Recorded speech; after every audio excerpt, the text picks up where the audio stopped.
Welcome to the podcast, people. Oh man, what's up, y'all? I'd like to thank y'all for tuning in to another episode of the We Want More podcast. I'm your host, Anthony Moore. I'm your other host, Desante Morris. We got Max in the building. Yup. And Pepsi here in the room chilling. You know, I'm getting his little nap in.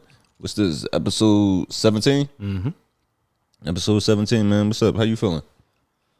I burned my mouth on some pizza last night, so I was like, playing how with old are you? I was drunk, so at the time I was 12, eating it too fast. Back off my, I did a little dry spell. Oh, back. Oh, there go Pepsi. He heard his name. Yeah, he heard us recording. He just sensed fun that didn't involve him. Yeah. No, I'm cool, man. How you feeling, Max? Same old. Yeah. Chilling. Yeah. Nah, everything same with me. I've been feeling good.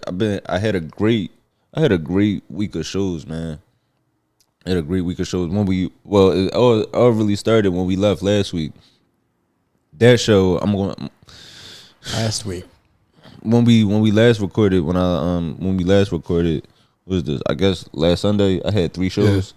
Yeah, it was raining that night, right? Yeah. Bro, that show, it was pouring. And my first show I got to, that show actually, I'm not gonna say it was terrible, but it wasn't really the most comedy conducive because it was all like foreigners in there. So it was like a family from Portugal, family from Belgium. Basically comedians was in there bombing. Yeah, it definitely gets weird. I've been doing some shows like that too, and it's like I gotta think about some shit that relates to human beings. And that's what I like stuff like that, because I was able to kind of get them open, because when you perform for crowds like that, and I learned this from when I performed in Montreal. I took a nice bomb out there. And I realized it was like, it's not that they don't find you funny, it's just the language barrier. So it's like sometimes you just gotta simplify your jokes a little bit more, or explain it in a way to bring them into your world. Yeah, you gotta calm it down a little bit. So it's a nice way to test that muscle. Yeah. And then so that was cool. And then other than that, you like the rest of the week, mostly I had a few bar shows here and there, and then just been at the Comedy Cellar. Last night they actually had me close out the show, which was cool. I closed out. That's new for you? Yeah, like, cause normally I go. I'm serious. I didn't know if they do that to you. No, like other clubs that had me close out, but the Cellar, that's a big deal, because that closeout spot is usually like Attell, Godfrey, guys like that. So to have me close out, Attell be doing the flute and shit, right? Yeah, I fuck with that. Yeah, I do. And his crowd work is just so on point. Yeah, he's just he's an old legend. It was just such a sharp mind. But yeah, they had me close out, which was cool, on a Saturday. So I'm like, Saturday too. Oh, this last night. Yeah. Okay. Yeah, so that felt great, man. That felt great. I don't even remember what I did this week. That's what's up. Yeah. Yeah, it started off on a weird note. It was like raining and shit. But also, if you think about it, like we all just like gather in a room, telling stories, to each other, avoiding the rain. Like that's low key, like some beautiful shit. If you think about it. Yeah. Like you ever read? This is book. You know Zora Neale Hurston, right? Do I ever read? Oh yeah. Man, if that shit don't come with a movie, I don't need to know the info. Yeah, light skinned niggas don't read. They just stare in the mirror. Especially the green eyed ones. They just be like, just looking at your fucking eyes. But yeah, this is book she got about. It's fucking of Mules and Men. You ever heard? Nah. She just tells like basically one big story of all the stories she heard traveling. Okay. Like old black men used to sit around and just tell fucking like, weird ass stories and shit. Yeah. It's low key like what niggas do now. Traveling storyteller. It's comic. You know what I was thinking about? So this past week, and I kinda talked about it like earlier to y'all. So this past week I was talking to like a few young comics in Philly, and it just made me think of my journey, right? Because moving up here, when I first moved to New York, and I used to complain a lot. I used to always like complain about my job, how tired I was. And I used to think like the other comedians that were already here before me, like Reggie, or like just the other guys on the scene that were my friends like in Philly. And I'm like, yo, why are these niggas being mean to me now? But now I get it. nobody wants to hear you complain. It's like, nigga, either find a way to make it happen or quit. I honestly like not even to like not even like you realize it's like not even being an asshole or anything, but it's just like what do you want me to do? Yeah, that shit you say for your spouse or whoever you come home to at night. Honestly, like complaints, like we can sit around and talk shit, but when niggas start complaining and I'm like, all right, so what you gonna do about it? I don't know. Then I don't know. Something about men and like not having a solution just don't sit well with us. You know how your girl will tell you a story and you're like, well, you should do this, and she be like, that's not what I want. It's just it don't work. It don't compute. So from talking to like Philly comedian that moved up here, and I was just explaining to him like, yo, this is what you got to do. But I hate that. But I hate that this is what you got to do. I fucking hate it. No, because it's like it's no right way to do this. Yeah, there's no right way to like success, but it's a lot of wrong ways. Right. So I'm like trying to help you avoid that. And for me, I'm like, so when I'm explaining this, it sounds mean. But then when you go back and vent to niggas that's still in Philly, when you go back and vent to niggas that's making excuses, your excuses seem justified. That's a fair point. Yeah, so it's like it looked like, yo, ain't tripping. Cause the problem is, and this is what I realized about comedy, right? This is kind of what I realized just from like, I realized this just from, I guess, over the pandemic and like just me like really getting back into the full swing of things, and why I just been in such a great mental space lately. I really love the grind of this. Like I love the process, and niggas don't like the process. They want everything that come with it without actually putting the work in. So like for me, I love a night where it's like I'm catching a train, bouncing around spot to spot, because it just give you that feeling like I'm really doing something. Oh yeah, I think everybody likes that shit, but getting to that point where you actually like when people want you on enough stages in a night to where you can bounce around. Yeah. That's trying to get there is like the fucking where the dilemma comes in. No, yeah, trying to get there is definitely hard, but that's why I'm not letting up. Because I remember, because I mean, and I'm sure you know how it is, like how you could go a week where it's like I can't find any quality stage time. Like I'm not that far removed from that. I'm not that far removed, but it's like I just stuck through it. So the way I kind of look at it is, the way I kind of look at comedy, I look at it just like when you work out at the gym. When you get that good workout in, it's like, all right, my arms hurt, my legs hurt. It's like, but you know from that pain, it's like, all right, this is just me getting stronger. So it's like, that's kind of how I be feeling, where it's like, I'm out here tired as shit. Like 2 spots done in the night and I got another one. But it's like, all right, these reps is just getting me geared up for the next day. Yeah, that's the other thing. It's like this shit. Sometimes I do feel like that. I'm like, Jesus Christ, I got to do this shit again tomorrow. Because that's what's really important. Where, of course, you want to kill every show, right? Or you want to at least do good every show. But doing good once is like, it really don't matter. Like after you do that show, whether you do good or bad, you just gotta forget about it. Yeah, I don't give a fuck about that shit. It's about, can I do good again? Then after that, can I do good again? It's like the fact that we our attempts are stretched out over such long periods of time is what makes this shit like I guess daunting or whatever the fuck. Yeah. Because if you a rapper and you in the studio and you trying to make a 4-minute song, you might fuck up a verse like 3 times and it don't really matter because you could just record it again and there's nobody watching you. But yeah, we got to do this shit in front of people. So, like I feel like politically would be interesting. Like if politicians had to work their speeches out in front of the press. Yeah. Like the nigga can't just write the shit. It'd be exact and then just hit all the points. Like you got to write it and you go there and the press gets to boo you if it's fucked up. Like it's a lot of things that would benefit from this level of scrutiny in society. Yeah. That is true. We're heavily scrutinized for good reason. No, but I feel you on that. Certain people should be scrutinized. That's why I kind of like the whole thing with baseball. You know how when a baseball pitcher is fucking up and a manager just goes out there in front of the whole stadium and just gives him a speech like, "Look, I need you to get your shit together, Yeah. or your replacement is coming in."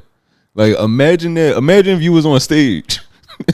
Well, that was Apollo, right? The nigga pulled the Sandman with the hook. Right, but society would benefit from that in all aspects. Where it's like you doing your job, and the nigga just come up to you like, "Look, if you don't get this shit together, like whether you be like, I don't know, a lawyer, or I don't know, you on the fries taking too long." Well, no, Burger King, if you fucking up, your manager definitely will like call you a fucking slur. Like, there's no respect in those jobs. But like a lawyer, definitely. Like, judges do like kind of chastise lawyers if they're getting out of hand in court a little bit. Yeah. But it definitely would be like beneficial to society if there was a dedicated guy that's just like, you are fucking up. This nigga's going to jail because of you. Like, there should be a little bit of that, especially for public defenders. Public defenders ain't shit. If you're a public defender, you know, just work hard. That's all I got to say. You think Meatball can afford a lawyer? Meatball out now, right? Yeah, she's out. Yeah, she's out. Hope the rest of them looters get out. I will say that's dumb. All right, so you want to introduce it? Oh yeah, so this past week, a Philadelphia, what it was, a cop very tragic situation. Was acquitted for. He was acquitted for murder. Yeah, for shooting somebody. That honestly, like, we could go into the details, but I'm not that sure. I'm just gonna say that police officers, the state shouldn't be sanctioning, murders against its own civilians. This isn't fucking communist Russia in the 70s. This type of shit shouldn't be happening. But yeah, that led to a lot of rioting and looting. Yeah. It led to they hit the Apple Store, they hit Lululemon. No, Apple Store is the dumbest spot. Like, nigga, they track everything. Right. Don't loot the Apple Store, yo. When you hit the Apple Store, you just stealing pieces of plastic that you can't use. Now Lululemon, that's a great store to hit. Hit Lululemon. Like, them kids got great taste. They make a great pair of briefs. You could you could flip that shit. Lululemon, you could for half the price. You still, I mean, it's free, but you definitely gonna make a profit. But like, even half the price is still a lot. Yeah. And like, look, like, if you watch these videos of how the police treat the looters, but when you like, you don't need to wrap your hand around a nigga's throat for trying to steal gym. Yo, he punched this young boy in the face for trying to steal yoga pants. But when you look at their mugshots, they were posting their mugshots, and I was looking at it, I was like, yeah, I get it. Some of these people need to steal. Yeah, like I mean, it's poor motherfuckers. Imagine you. I mean, I'm sure you've been through some struggles, but you've been, you could say for the most part, you haven't had nothing in your life, right? But like, you got nothing, and now you know that there could be a situation where you could just be killed by the fucking government. Mm-hmm. I'm gonna go steal some fucking yoga pants. Yeah, and then, but so the one person that the most notable person that they caught in this situation was social media personality known as Meatball. And they arrested Miss Ball.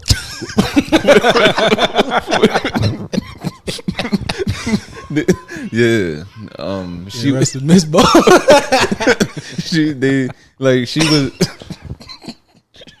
She was posting videos like outside a liquor store. She was posting, and then they caught her while she was actually sitting on Instagram Live in her car. She's actually a lot younger than I thought. She's probably 21. What? I thought she was a teenager still. Yeah. Honestly, like, there's no reason to be streaming crimes. Right. Yeah. That was. I'm 100% in support of looting, but you gotta be smarter. You can't just record yourself doing the shit. Record your interaction with the police. Like, I know you niggas gonna do crimes. Do them smarter. Yeah. Certain crimes y'all gotta stop. But looting after a fucking police killing, I'm always kind of be on your side for that shit. Even if the cops don't shoot somebody, go out and steal something. Here's my thing, right? Yeah. Have y'all never looted? No, I have never committed a crime in my entire life. Feel you. Me either. But last time when all the looting started happening in Manhattan, it was lit. Oh yeah, it looks like a fun time, and like under other circumstances, maybe I would have involved myself, but it's illegal, and I don't do illegal things. So, Funny as hell, man. I'm telling That's you. a Vlad tutorial, nigga. Stop snitching on yourself. Go on there and tell a lie. Here's an idea. And I know it sucks. And I'm not justifying like mass robbery, Right. but I'm saying like if y'all are tired of stores getting looted, stop shooting unarmed minorities. Yeah, It's a fair trade, bro. I feel like it's not like you're not asking for much, bro. Just a fair trade. Like, well, that's the thing. Like, I feel like they're not scared. I think at one point during the pandemic, they were scared. Mm-hmm. You know, like the police actually thought, okay, this could turn into a situation. But as you see with any revolution, once that like fucking calms down, they go right back to their old shit because they know that so it's not different. We can just handle it like the same as any other time. Yeah. Yeah. Like I'm not promoting the youth to steal, but I wear a size 11. You know, I wear a size 11. Like I'm like a 32 waist. So if y'all want to hit some of these stores, if y'all want to hit Lululemon again, yeah, get a medium. But yeah, I'm just glad Miss Ball's home. You know, I'm sure Mrs. Ball was worried sick. Yeah. she got bailed by a local cat too, right? She got bailed by a local rapper. Yeah. Who? Too rare. Too Rare? Yeah. I don't even know who the fuck Too Rare is. He's a good dude as far as I'm concerned. Yeah. Philanthropist. Yeah. Well, shout out to Too Rare. Go stream his music because apparently the money is going to good places. Yeah. Even if it sucks, just turn the volume down and keep it playing. Word. Because you still get the streams. Yeah. Support. Let me see. Shit. Since we was talking about incriminating people, I mean people that be incriminating themselves on camera. You saw Tupac's killer just got arrested? Yeah. I didn't think we'd ever see the day that there would be some sort of, movement on a Tupac murder, but 27 years later, after writing a book and doing 58 recorded confessions with Vlad, they finally caught him. The man accused of killing Tupac Shakur. Yeah, he been talking about it since. he's been talking about this shit since it happened, and they finally caught him. But it's like I mean, he wrote a book on it. Yeah. As well as had several in-depth interviews where he just was like, I did it. Like, shot across the front. I'm gonna be honest with y'all. I didn't even They bring know up the this. other dude that was in the car. Apparently, he had given up a discovery's worth of information. Yeah. This has been out there. Like I said, they just pulled the trigger on this. Something made me laugh because I was like, man, a big story like this comes out. What are they really trying to cover up? And I think they went to his house and like he still had the bullets scattered in his backyard. Yeah. Yeah, this is the worst criminal ever. Well, he got away with it for 27 years. What? Yeah. So. Yeah, actually, yeah. It's a pretty solid run. It was like he was just dropping evidence like, yo, catch me. Now, but also, what does that tell you about your backyard maintenance that you still have the shells from 27 years? Like, that's an old crime, bro. It also like, tell me niggas ain't like Tupac that much because nobody killed him for that. Nobody was riding for Tupac. They all knew who killed him. Y'all won't kill Tupac's killer. You won't kill fucking George Zimmerman. Yo. You won't kill whoever's writing for Young Sheldon, keeping that shit alive. Y'all priorities is fucked up. I apologize if any comics I know write for Young Sheldon. Oh shit! But like, who watching that shit? It's actually a certain amount of shows I think are like purely just for fucking the nursing home. Like, there's a lot of shows that I'm dead serious. A lot of television is created for people to die to, like fucking. Like, where we going? Like Blue Bloods and like all them the cop shows, like Law and Order, fucking Chicago Fire, whatever the fuck it is. Yeah. Let me ask you this: how many people do you know out of your age bracket that actually still have cable? Exactly. Streaming's made the conquering, so you got to think about all these daily shows. They are definitely made for the crowd that's on their way out. Yeah, these are nursing home television. Yeah, 100%. Also, scripted TV is kind of like, also on its way out. yeah, it's a weird, like, who the fuck is reality TV is so much cheaper and easier to make. It's more popular too. People want to see girls scratching each other. They don't want to see a fucking set up punchline. Yeah, Jerry Seinfeld-esque situation. It's nerd blackface. No, my shit, you know how I fuck with was of course, like, I mean, you seen this past week, Kevin James, he been getting his love. Yeah. My shit, King of Queens, that was my shit, and Everybody Loves Raymond. that helped me because at one point I had no cable.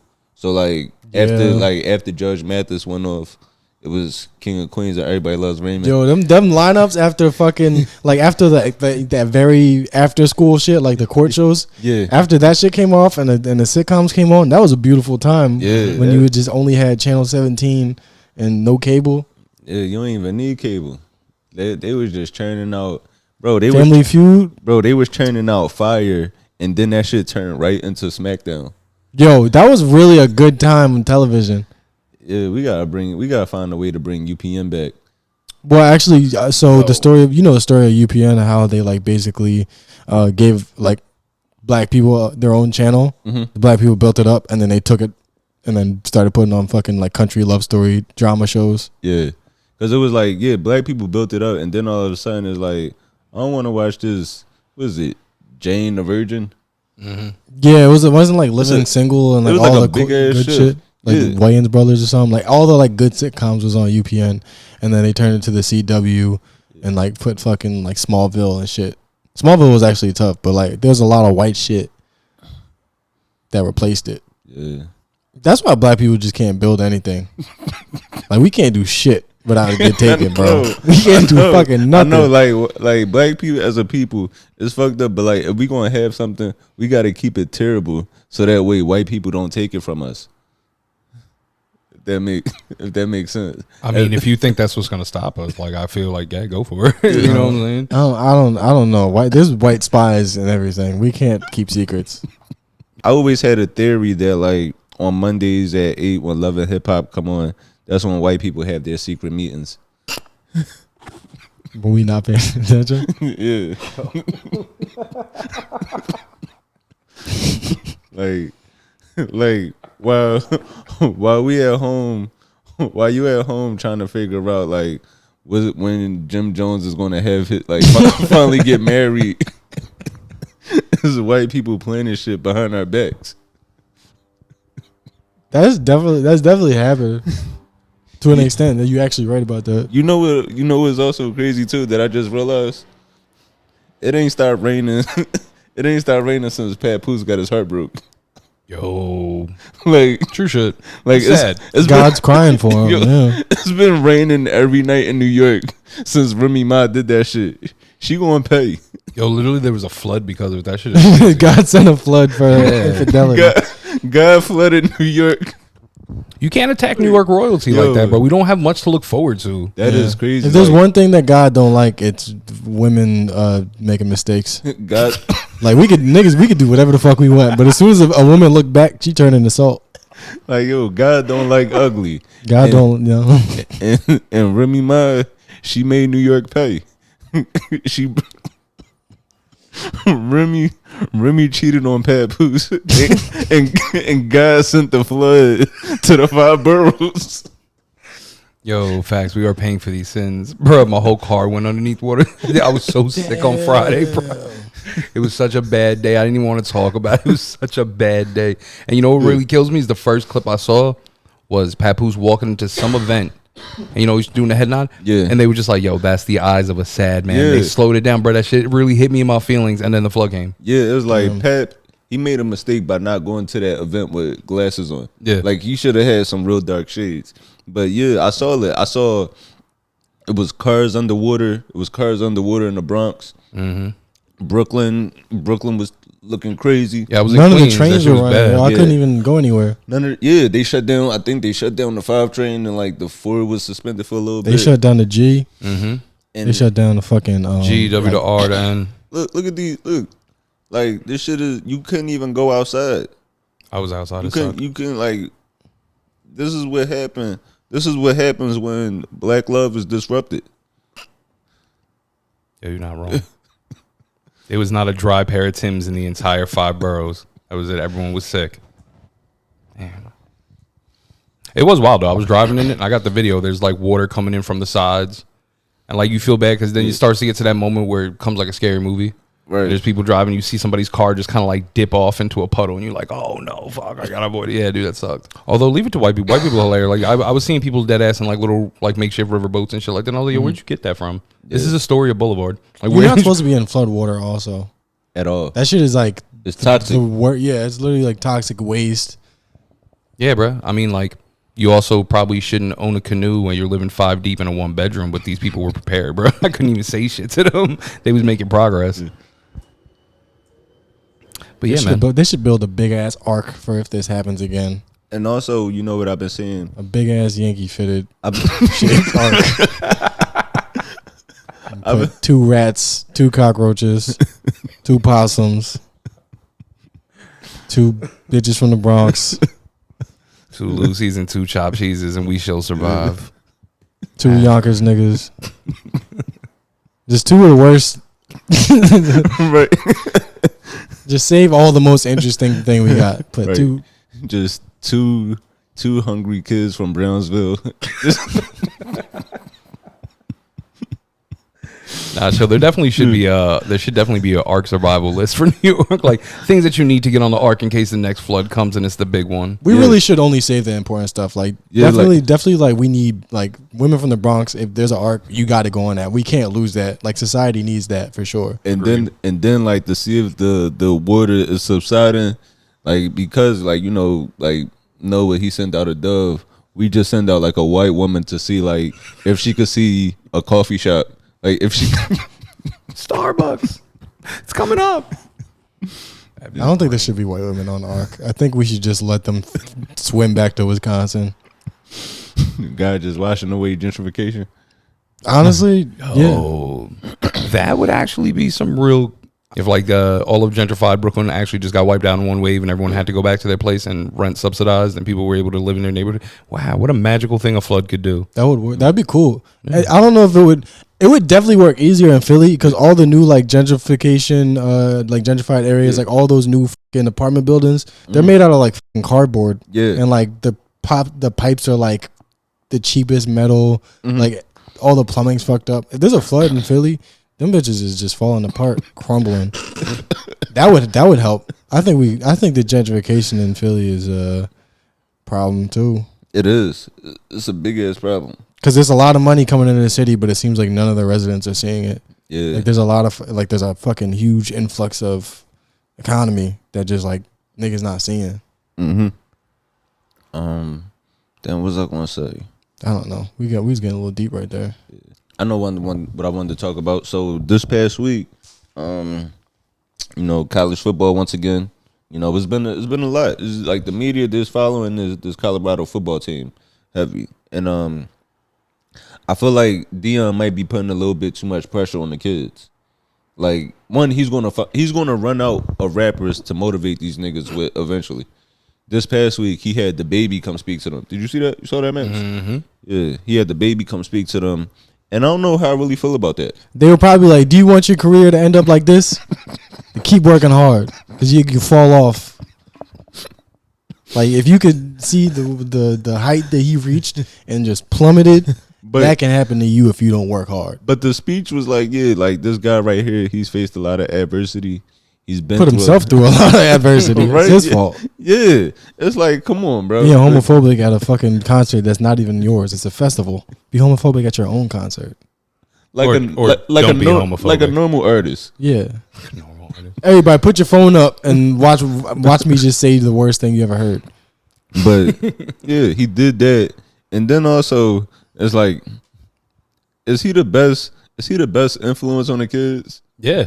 Yeah, I'm with you. If you're talented enough, you too can beat the charges. Yeah. This is America. We know how much you college athletes like to beat up your. So, but you're gonna need some leniency. But be successful. But also too though, with Deion Sanders, so he left Jackson State. Yeah, left Jackson State, and a lot of football players like transferred to Colorado or maybe like transferred to other programs. And now, this past week they had it's a female kicker on the team. Nice. I like that. No, but it's crazy because Jackson State.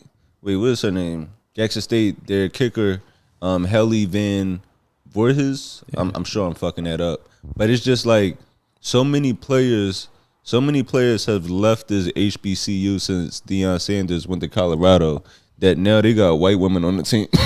Like, dude, do you know how crazy that is? They lost so many niggas that they had to get a white woman to kick. Like I'm all for diversity and inclusion, but this shit is ridiculous, man. Crazy is I didn't even really think about it like That's that. I was like, funny as look at fuck. them being super progressive. But then I go, yo, man, wait a minute. Y'all got to the bottom of the roster and had to take this chick. That's a different story. Yeah. Like to the point they couldn't get no black woman at a HBCU. Wait, that's an HBCU, and they found a white girl Like that wants to play football and that's good at it. At a HBCU. Obviously not Was that she, hard. was she a soccer player? Probably. Fan of the locker room? Figured she'd just give it a try. That's even crazy within itself. That it's just a white woman at a HBCU. Yeah. Yeah. And you know them niggas is fighting over her. Or Sharon. I like to think of progression. It's a team effort, bro. Everyone's in. Oh, now I feel bad. No, that's positive. No, that's positive. Damn. That's a more positive look at it. They celebrate in a wild ass way.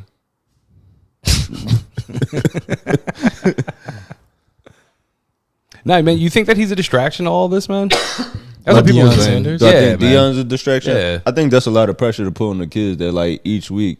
Like then 1 week I gotta perform for Lil Wayne. Then the next week I gotta perform for the baby. Like that shit is a lot to perform like to put on these kids. I don't know. After be the worse. last score, the extra. Yo, imagine that though. You go out there, you got Lil Wayne, you go out there and you get completely demolished, and now you get the baby. Like that's kind of wild. That shows you it where your status it is. just Yeah. gets worse and worse. You end up performing for fucking Afro Man. And you lose again. Yo, I met this dude at the gas station. He's got a mixtape that's out now. I'm just let him just do his thing, you know. Right. Like week 7, like the kids they said this shit. We got somebody here to cheer you up. Give it up for Kid Cudi. Let me see. Oh, you know what I'm talking about? It was this conversation. I wanted to kind of talk about education. I know it's a weird shift. Nah, I'm all for that. All right. You worked in education, so that actually Yeah. that tracks. Wait, did you know that, Max? I worked at a few schools. That was my last so I don't know if I really explained that. That was your last like on paper gig. The only job I've ever had outside of comedy is working in schools. Like I worked in a school in North Philly, and then I worked in a school moving to New York. I worked at a school in Brooklyn and Harlem as a paraprofessional. Oh, all right. Yeah, so I worked 1-to-1 with kids that had like behavior and mental health challenges. And the reason I kind of wanted to talk about education is because it's been this trend of teachers posting online talking about like kids' reading levels, which like is crazy. It's crazy that like this teacher posted a video just saying like y'all kids can't read, y'all need to do better as parents and shit like that. That's funny as shit though. That's real shit. No, but then it turned into this back and forth discussion of like whose fault is it? Like, is it on the parents or is it on the kids? And like for me being in schools, I'm torn on it, but I know it's really a collaborative effort. Everyone failed me. That's why I like to look at it. You know what I'm saying? It's been a collective. Yeah. They failed me. School system failed me. After school system failed me. Yeah, there's no reason to pick a single scapegoat in that situation. I agree with that. It brings back to what I was saying before or like earlier. Like, nah, I would like to hear a problem solution. You know what I'm saying? Instead of a problem. Like, Right. yeah. Because that's what it is. People blaming it, but then also, just reading the conversation online, and that's what kind of annoys me with Twitter. Like when I be talking about like the cultured blacks, like when it comes to like so this is the thing with the internet. Twitter, especially like black Twitter, forgets that it's such a small segment of the actual population. Because the people online, that's usually like the people that are online that get in these discussions are usually like the college educated. The ankle Americans. Yeah. They're not African Americans, the ankles Americans. Right, yeah, they the ones. Niggas with their ankles out. Yeah, they showing up to brunch with no socks on. They forget that it's a whole nother like real world outside these discussions. So That's a great point actually. Like people really do forget that like online discussions and the way that people even communicate online, it is not the real world at all. At all. So yeah, people be like, yo, it's on these parents is on these parents to teach their kids. And I'm like, y'all say that because y'all parents had the advantages to teach y'all. Like, cause I know for me, right? And my family, your people, you went to college? Yeah. Well, like your mom and your dad? Yeah. So in my family, I'm the only man that graduated from college in my family. Like I'm the first one to graduate from college. My dad didn't graduate. I'm He was there partying and shit. But like I'm the first one to graduate. In my family total, my mom graduated from college. So I think on my mom's side of the family, my mom is the first one to graduate from college. And I think on my dad's side of the family, my aunt graduated. I think I have an aunt that graduated, but then other than that, like it's really just me, my mom, my aunt. No grandparents went? No, my grandparents. My grandparents is like on my dad's side, fresh from Jamaica. Oh, okay. My grandma, she was had counting coconuts. like it was straight. It was straight to work. It was straight to work for them. 1 coconut, 2 coconut, 3 coconut. And like my mom's side of the family, I never met my mom, like my mom's dad. He passed when she was like real young, and then my grandmother, she had my mom at a real young age. Okay. So I say that to say, for me, like in my family, I have like a bunch of older cousins and shit that's like real proud of me. But it's like legit the only difference from me and them is that like literally legit like my mom's education. Like my mom education and having some stability there. And that'd be the big difference between like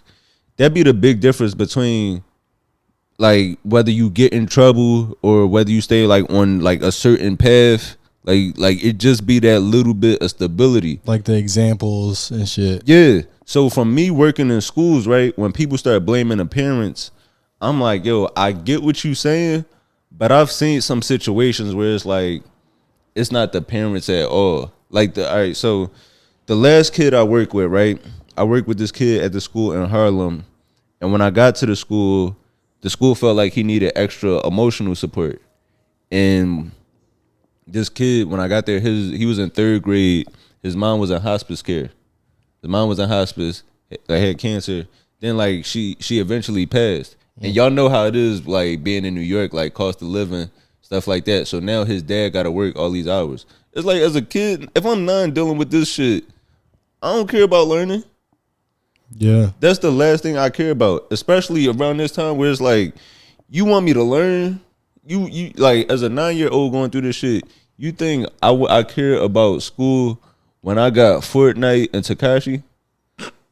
Like it sound funny, it sound crazy, but it's like, yeah, those are probably his only outlets to like right express frustration, because school don't let you express frustration at all. They penalize anything. Right, yeah, exactly. So it's like, if I gotta choose between, yo, my dad at work right now, I gotta teach myself this stuff that I don't understand, or I could just play the game and listen to this A Boogie.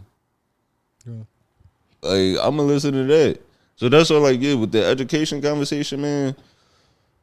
And then with people posting shit online, like the teachers posting online about, I'll fuck a teacher up if I saw my teacher posting like, these kids can't read. Even if my kid is the one kid in class that can read. I'm just saying, like, you gotta admire the brazen attitude and approach that they're taking with it, because like they really believe that. Like, what? I'm gonna write this down. These kids can't read it. I'm just put this on the internet. It's not like they can figure out what it says. Like, you know, teachers be gassed. That's confident, bro. Days, like, yo. Teachers be what? They be gassed up. They're like, we're heroes and we don't get paid anything. It's like, I mean, yeah, but chill the fuck out.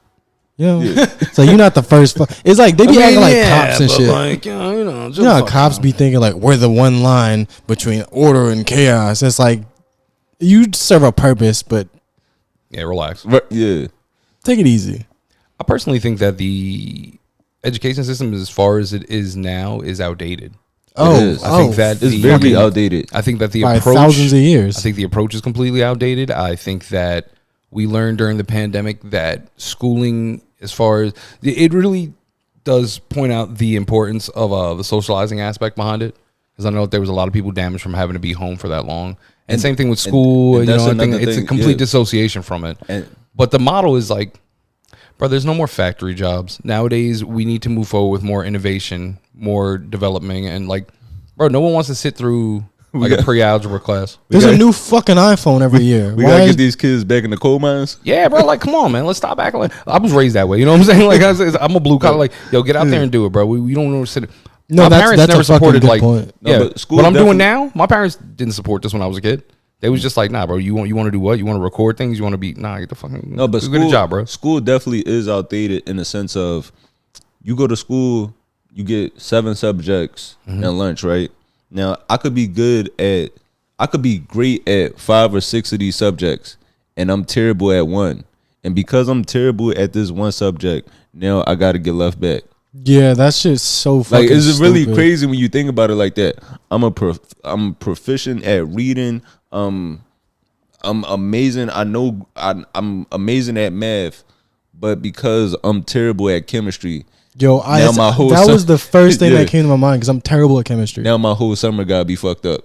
Yeah, it's fucking insane, and it's like a lot of kids don't see the practical use for shit like that, and having a hands-on approach that shows you like this is something that will really help you out in life. You know, like we're gonna take you to this thing. You're gonna work a full day's work, and you're gonna see why you should know this shit. But we can't really justify none of this shit because really, like, schools were made to put motherfuckers in factories and shit. There didn't need to be a justification. Sit down, listen to what you told, and go deliver milk to these motherfuckers. Like, that's really all this shit was. And then also, like you said, like, niggas was really delivering milk, dog. The school bell system is incorporated of that of a factory. It's supposed to train you to move sessions and carry on throughout the time of a bell. It's noise association. Wow. Yeah, it's very psychological. But it's conditioning. Yeah, it's fucking classical conditioning. What is that, Freud? But the dog.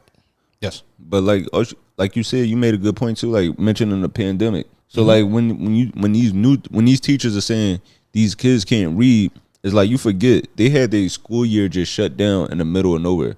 Like you going to school one day, and then all of a sudden that Friday is the last time you see your friends. That's the last time. For 3 years. Yeah, that's the last time you see your teachers. And then when you do see your teachers, now y'all expect me to teach myself? No, you're not wrong. Yeah, not wrong at all. Like the 2020 school year ended, and now I'm supposed to teach myself at home, and then to put the blame on the parents, where it's like my kid is now homeschooled, but I still got to go work at the office, or I still got to work in person. So He's just at home jerking off.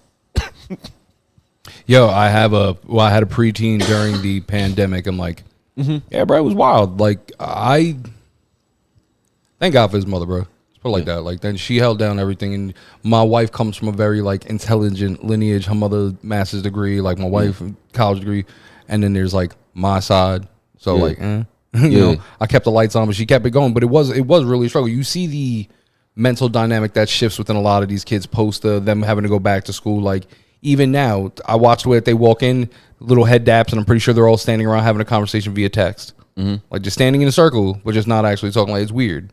But, I mean, what you going to do, right? I say we bring back MK Ultra. I think that we need to just really tune some kids up. Just give them LSD and shit. Imagine if, now hear me out, though. Imagine if that had worked out, like, positively. Yeah. Imagine it's like, yo, I'm going to give all these kids LSD, but, like, we going to have, like, 6 poets and a few doctors out this bunch. Like, that's a good day, man. That's hilarious. Yeah, think about it, man. Everything in history is the way it is because it didn't work out. All right, imagine if it did. Because it sounds crazy to say that. Like, it sounds like people might hear that and say, damn, that sounds wild to give a kid LSD.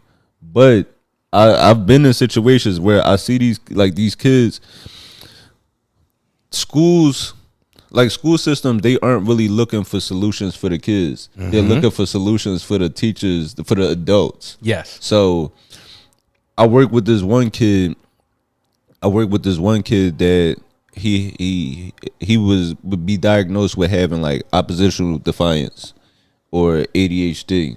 So he was placed on medicine. Adderall? No, I'm not sure what. That's fucking meth. I'm not sure what his prescription. I'm not sure what his prescription was exactly, but it would just tire him out to the point I was where a downer. Yeah, I got you. it would tire him out to the point where he's in class and it's like he's not even like really there. He just wants to sleep. Niggas just on heroin. Yeah, so no real shit. Niggas on heroin. So those are the opiates. Yeah, so now Barbiturates. you got this kid that he's not actually learning how to deal with his true self. He's not learning how to I don't want to say control, but he's just not. You have a kid that's not learning how to channel his energy into something positive. You've stunted brain development at that point. That's what it sounds like you're describing. You've stunted brain development at that point. You've slowed it down to a point that he can't progress. Right. And now the other days when he is on the medicine, he just wants to sleep. And because he's sleeping when he should be learning, now he's just missing more of the subject, but getting passed along. And now this frustration is just growing. Yeah, how you expect these kids to believe in the future that like we put forth for them? Like how you expect these motherfuckers to believe in society when it turns out if a disease comes out, we don't have a plan? See, that's the part that bothers me. See, I think that's like a narrative I try to push forward, like my kids, my nephews, and everything like that. Like just because of how I came out, like my father was big sci-fi guy, but once again, like blue collar, like electrician, put everything together. So like incorporating those two things made shit interesting for me. As a product, though, I definitely support the No Child Left Behind act. Go me. You said you do support No Child Left Behind? I'm a product of it, so fuck yeah. Once again, like I said, here's the biggest thing. I try to encourage this with everyone. Like, it seems that we've reached a point, and it's crazy because it goes all the way to music. Like, I don't know if you heard the new Glorilla track, where it's the Omeli beat. No, what beat is it? It's the Uchi Wally beat. I haven't. And her using the term cha-cha-cha somehow. But no, I will say Gorilla is definitely No Child Left Behind music. Yeah, 100%. Yeah. 100%. I love that shit. Yeah. Like, I got no beef with that. Yeah.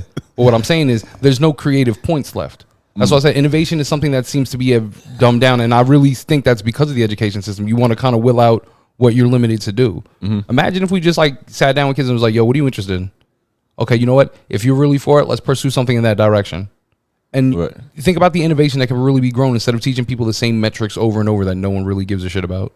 Kids need better examples too. Like some kids got like an example of somebody they could look up to at home, but just even those kids, they should have a better example because a teacher, who the fuck want to be like their teacher? Like I've had teachers where I'm like, why the fuck should I listen to you? Like nigga, I don't want to do nothing that you doing. Right, and then you don't got no bitches. and then when right, like as a kid, you thinking that type of shit. Right, you either looking at the teachers, the teachers, you either looking at them like, man, these teachers corny as shit, or on the other hand, you got the teachers that's trying to fuck the kids. So it's like, I'm not going to listen. I'm not going to listen to no teacher that's out here trying to get 13-year-old dick. Yeah, it's either nothing or underage. I'm cool on that shit. I don't want to be in this profession. Yeah, you know it's wild. And you think about all that involved, and you think that in the entire system, the janitor is probably the one with the best job out of everyone. Like technically, yo, you got the best pay, and everyone shits on that dude. But then you become older and you go, "Fuck, I wish I could get a janitor job." Do they really get paid better than the teachers? Yeah, in some cases they really do. Damn, it's kind of shitty. I mean, being a janitor is a hard job. Yeah, 100%. But I mean, like, they're not entrusting children's futures. They're just sweeping and mopping. And I'm not saying that. Not saying that as a point of comparison. That's self-acknowledgement. Like, I know what I do. No, but janitors, they really don't get the appreciation that they deserve. Because I remember, like, you remember being a kid and like it used to just seem like it was always a nigga throwing up in school. Yeah. And the janitor will always just come around throwing down sawdust. Like, yo, that's how you know they was feeding us horrible. Yeah, it was like every day they got the janitor just throwing down sawdust in the middle of the hallway. Yeah, they were just eroding our stomach lining and shit with these fucking horrible pizzas. Like, it was no reason. Yeah, it was. And that's why I love French bread pizza, bro. I love that shit too. And then you wonder why the kids not learning. It's because they in here eating corn nuggets with fucking chocolate milk.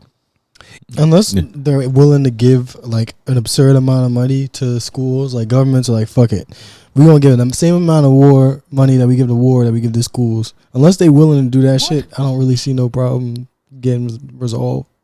Well, that's the thing, though, but even then, I think that, and this is the conversation I was having with my wife about my son's school. My son's school is dedicated towards towards culinary arts, which is what he wants to do, which is the reason that we have to go through the most to get him to school and everything. But in my mind, it's going to pay off because it's something he actually wants to do. Right? Yeah. If we found more outlets like that or created more lanes, like, bro, how many people right now want to, like, especially in a young age, want to be a rapper? Yeah. Okay, one of the best things I ever thought came around was the people who started branching out the schools that were teaching engineers. You know what I'm saying? Or you can learn like business music, or if you want to do videos, you can learn like there's different lanes that bro, secretary school ain't a thing no more, bro. Like that, it's a dub.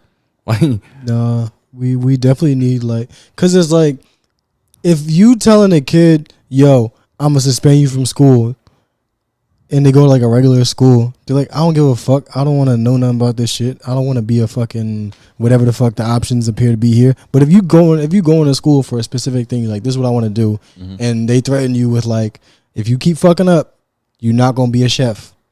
yeah, They're like, damn, it's gonna hit harder. I'm trying to be a chef. Like I'm gonna take care of this shit. Or like you said, we bring back the coal mines, bro. I don't think that's a bad option. Like, let's be real. Would you think that China is making all the progress they are by using everything to their full potential? Those little kids, they go to school in the morning and they work in at night. That's a good deal. No, that is true. That's a good deal, bro. That's well rounded right there. That is true. That is why like Asians. That's why Asians are doing so great in our society here in America, because you got a bunch of like young Asian kids that are like going to school, and then after school they working at the store. Yeah, they don't got like as many dreams. Niggas got too many dreams. See, but I don't think that's the case though. I think that's actually the thing. I think that people share the highlight of what a dream. I don't think people have individual dreams that much anymore. No, but I mean like, you ever like, how like you'll go to the Chinese store to get like you'll go to get an egg roll and some peanut chews, and there'll be an 8-year-old just in there running the store by themselves. Yeah, yeah, like they're actually getting to apply themselves. Yeah, with the shit that they learning. That's what I'm saying. Well, even then, it's just I support just good work ethic. Yeah, like you get in there, like, man, that's right. You get in there, and bust that ass. I mean, anywhere where the kids own, like, if you own businesses, your kids always gonna be better off. That's any community. Yeah, 100%. Anywhere you go. That's why we gotta get some black-owned Chinese stores. West Side style. That's like with the West Coast generally. Like, there's a lot on the West Coast, right? What? Like black Chinese. I'm not trying to get no General Tso's chicken with parsley sprinkled on top of it. I don't know about that. I don't know about all that, baby. Yeah. Nah, man, I think that we need to push more like engineering shit for kids, man. You don't want no orange chicken with brunch boots? It actually sounds good. Once again, not missing, bro. I feel like you're trying to make a point, but I'm sitting there like, all right, go on. You ever had that iced tea with salt around the rim? Like, why you got salt around the rim of a plastic fucking container? Doing too much. Yeah, I'll paint that actually be a fire idea. Like, we really should do like black brunch style Chinese food. Yeah, because it's super easy food to make.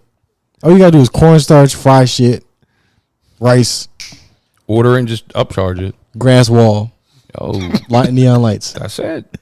Should we delete this so nobody take it? I'm starting this. Imagine going in the Chinese store and you see a grass wall on a bulletproof glass. Yeah, bro. That sets the ambiance. Yo, you definitely gotta have bulletproof glass if we gonna do that. We should definitely because they like sell us fucking wigs. So why can't we sell their food? Yo, like Chinese people be selling wigs and baby formula and shit, and like shit that we need. We can sell that shit. When's the last time you bought a do-rag from a nigga? You know what I mean? Like, all right, I'll retract any comment that I had going forward. I was like, what do you? Oh, okay, no. If that's what you're gonna lead with, all right, solid. I like come that, back. Yeah. I like. Stop. Only nigga that sell do-rags is Bow Wow. Damn, I actually like that. Shit. All right, we good. Get into the movie. Yeah. You want to get into the All right, yeah. So we get into our next segment, my favorite segment. Back with another one, the Tubi movie of the week. This week we watched Vicious Affair, and this was actually like a really good movie. I really enjoyed this. Same. It was I didn't hate it, but I didn't like it. You didn't like it? I thought it was long. Well, this was another Chris Stokes and Marcus Houston production. Definitely, I was impressed. I will say I was impressed. Yeah, they kept me entertained. They kept me entertained in this. It starred Robert Richard. Dude was yeah, Robert Richard. This freak nigga.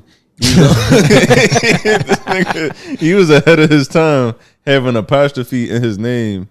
He has where's the apostrophe at? Yeah, in the between the RI. Wow. Okay. Yeah, Whatever, man. So Robert Richard is also known as he's Arnez from Yo, he's 40. Yeah, he looks great.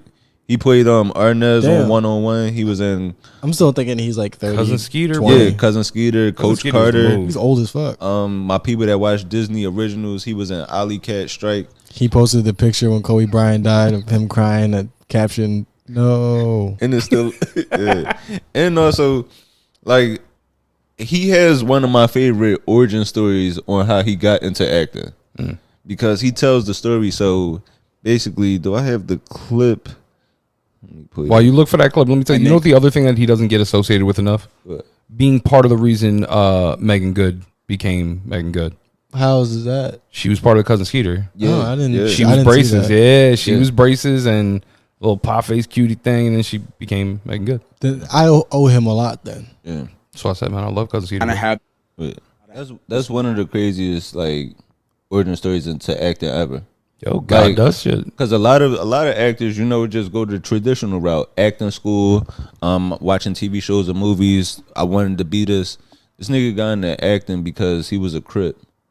He got into acting school because he was a Crip, saw the ops, and then had to hide out somewhere.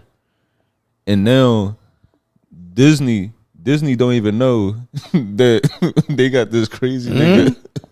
Yeah, They got this crazy nigga in the Disney original, man. That's beautiful. hell yeah, that's what I'm saying. That is beautiful. I mean, like Disney better than Nickelodeon. At least they got gangbangers instead of like Nickelodeon do. So True shit. right? Because if he would have, yeah, that is true. Because it's like could be obsessed with feet. it's crazy. And it's also very ironic that like he was in Coach Carter when like in real life it seemed like he needed a Coach Carter. Yeah. Yeah, to keep him out the streets. But this movie, man, is about a young couple. Yeah. A young couple. They take in their. Well, this nigga's 40. I don't know if you can call him young. They take in his wife's best friend. She's going through a divorce, so they let him stay with her while she's going through a tough time. And his wife happens to be in a hospital. You know what she was going through? Was it like kidney stones or something? She like fainted, and I think they just kept her for observation. Okay, so she was in the hospital for a little bit, and then, like in the midst of his wife being sick, the best friend she seduces him. No, she got him drunk and then took him while he was sleeping. I also can't forget that this movie also stars Black China with one of the worst haircuts I've ever seen. She had some good teeth. She got some new teeth. Yeah, new teeth. She actually looked good. She didn't look like she was on any drugs. I don't know if that. I feel like she was wilding for a while. No, she looked great from the eyebrows down. But yeah, but she looks good these days. Yeah, but that haircut was terrible. I hope she's healthy or whatever the fuck. But overall, man, this was a good movie. I enjoyed this. Honestly, I'm kind of hung up on Black China. Like, she was one of the few black people that I was able to take down the Kardashians a peg, and I fuck with her forever for that. Yeah. Also, she's Swirl Gang. Fucks with you, Black China. She half white. No. Oh no, she had a baby that's half white. Swirl Gang. Okay. She's a fucking legend in my eyes. Her Yeah, and the one chick that fucked Chloe's husband, which is the one that was like OJ's daughter. Let me see. I'm gonna play a few parts from this. There's some gems in this for sure. No, it was definitely some great. It keeps you entertained. It keeps you entertained. That's the one thing I will say. For this movie to come from Marcus Houston and Chris Stokes, it was definitely a lot better than I expected. I'll definitely take this movie over The Stepmother. And the way this movie ends, it feels like it'll give me a sequel. Oh yeah, it definitely felt like there's a sequel. I will say there's one plot hole, which is the beat thing, where he's like, I don't know how to tell my wife about this. I'm like, tell her that you were taken advantage of, like Bill Cosby did. Let me see what part did I want to put in here. So this is the one plot hole. Because I feel like this could have been wrapped up pretty safely. He's like, hey, your best friend's gonna say a lot of things, but I need you to know that I was unconscious. Yeah. And I think I should get a kit done on me. So he seduced. So after being seduced by the best friend, he's going through it now. His relationship is kind of torn and split. Him and his wife are trying to figure out what they're going to do, whether they're going to stay together, whether they'll be able to work this out. And he's telling his best friend about this. Nigga, victim blaming and shit. Yeah. No, but the way he said nigga looked at him. He was preparing for that line all day for sure. He's smiling. That's a genuine smile. Yeah, that was I appreciate that line because I know when a nigga lying and just genuinely wanted to beat. So you a victim blamer too, huh? Like, nigga, then we really going through it. You a cop playing around in this hospital. I mean, he could have shot him, so it's not the worst thing the cop could have done. Yo, true shit. He's like, stop reaching for my gun, and just took both of them out. No, this is one of the greatest lines. No, this is the best line I've heard in any of these movies. Yeah, that is great. That's like Tubi Inception right there. Like the way they broke like a whole nother fourth wall. Yo, like you're saying, this is excellent product placement. Yeah. Tubiverse. It's like Marvel where they like acknowledge that Spider-Man exists in a fucking Thor movie.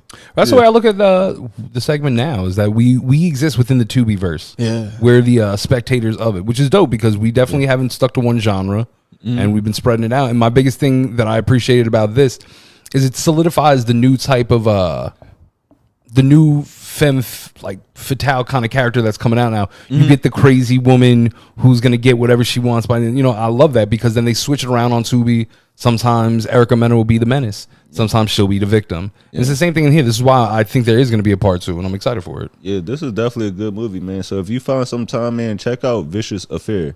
And also, before I get out of here, I want to give a shout out to the cast of The Dirty D.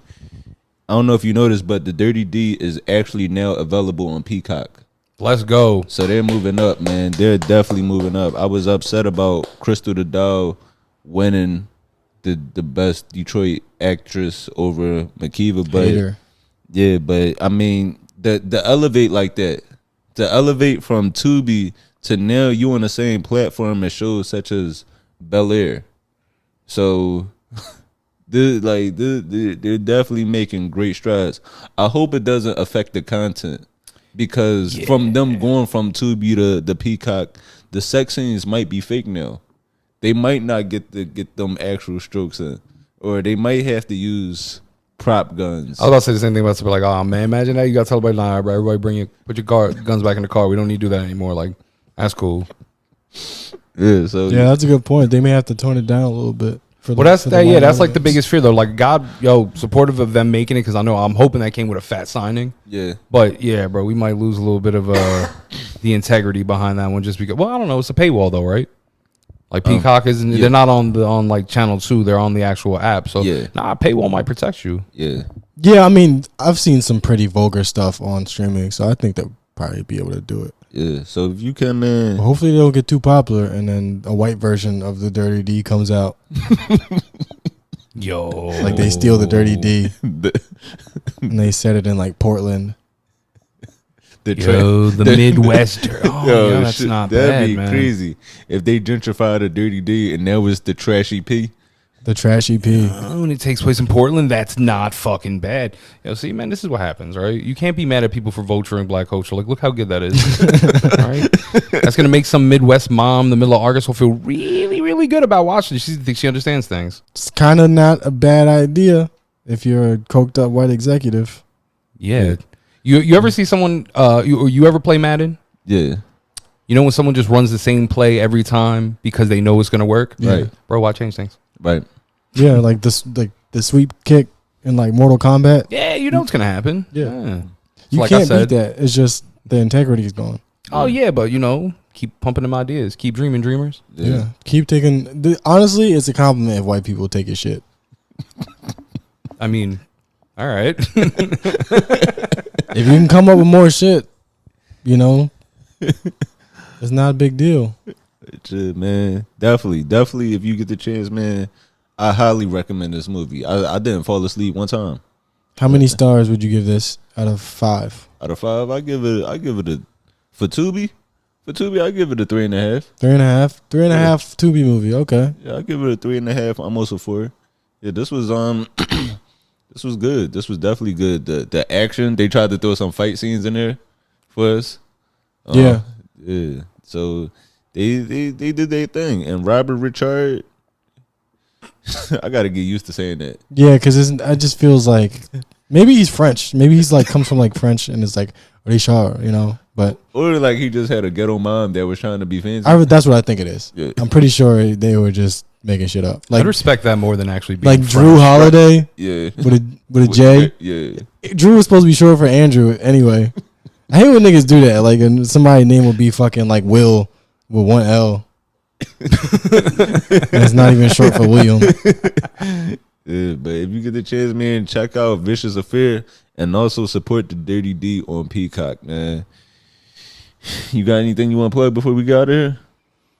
Nah, I gotta take a piss, so let's wrap this up. All right, man. Keep supporting us, man. It's been another one. It's been a good episode. I'm your host, Anthony Moore. I am Asante Morris, as always.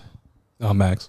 Max, Pepsi, he knocked out on the floor, and that's been another installment of the We Want More podcast. For Young Thug.